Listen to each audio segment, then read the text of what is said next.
Okay, so earlier this week, I interviewed Dawn White-Fosdick. She is CEO of CAM, Christian Assistance Ministries. And you know, if you follow me online on Instagram and Facebook and Twitter, and now Telegram, you know that I am a big advocate for what this organization does. And the number one reason I am a huge advocate is not only do they help the people that need to be helped immediately in crisis, there is no delay, there is no bureaucracy and hardly any paperwork, is that they are privately funded.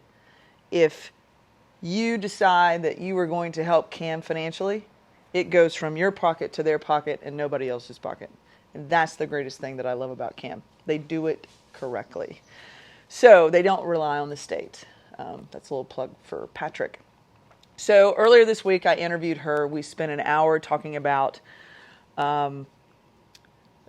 in the beginning, we started talking about just basically the population of the homeless in San Antonio. And the homeless can range from many different levels and many different stresses and many different levels of crisis.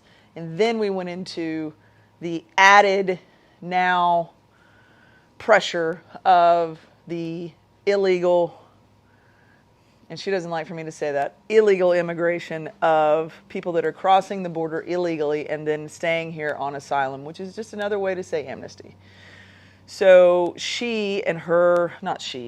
her facility, her organization is feeling the brunt of this. And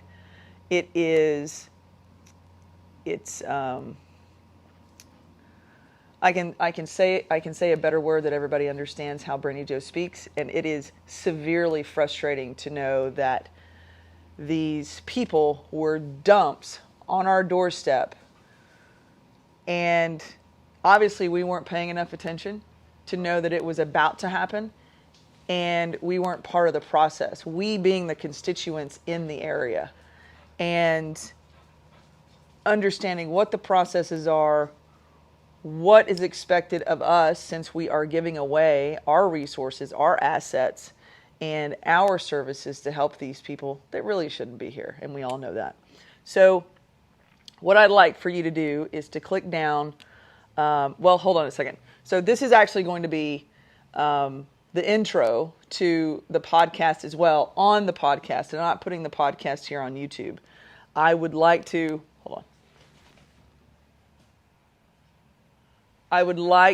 have you scroll down into the description and click on the podcast, the link to the podcast, and it'll take you directly to Dawn's interview that we did. So people want to know what they can do. People want to know what we are doing.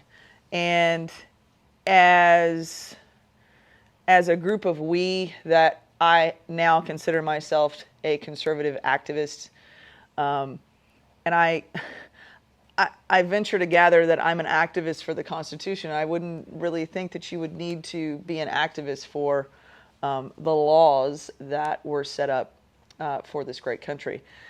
So I think a petition needs to be done. I think we need to get all of the players together, all of the leadership within the conservative. Here comes Indy. Within the conservative and Republican and liberty movements, and that includes a lot of people. And I'm making a list, and if you've heard me speak of the list and you think that you're on the list, you're in very good company. So with all of that being said, just wanted to intro this, wanted to keep it under 5 minutes. I'm at 4 minutes and 10 seconds now. But I just want you to know that there is a group of people that are working and not behind the scenes. I am trying to put this out there. I don't care. Here's the thing. I don't care who gets the credit for any of this. I just want it to be managed, and I want it to be managed properly. I want it to be common sense. I want these people to be taken care of. I want us to be taken care of. The biggest issue that we have right now is that there's no transparency. No one is paying attention, and all we want to do is piss and moan. Well, we're going to take some action, and we're going to do it diplomatically, conservatively, professionally, and we're going to communicate. We're going to communicate on a level that is civil, and we are all going to come up with solutions, and we're not going to compromise on our values. So I hope you enjoy the podcast. Please click below. Listen to what Don has to say because you'll learn a lot. Thanks.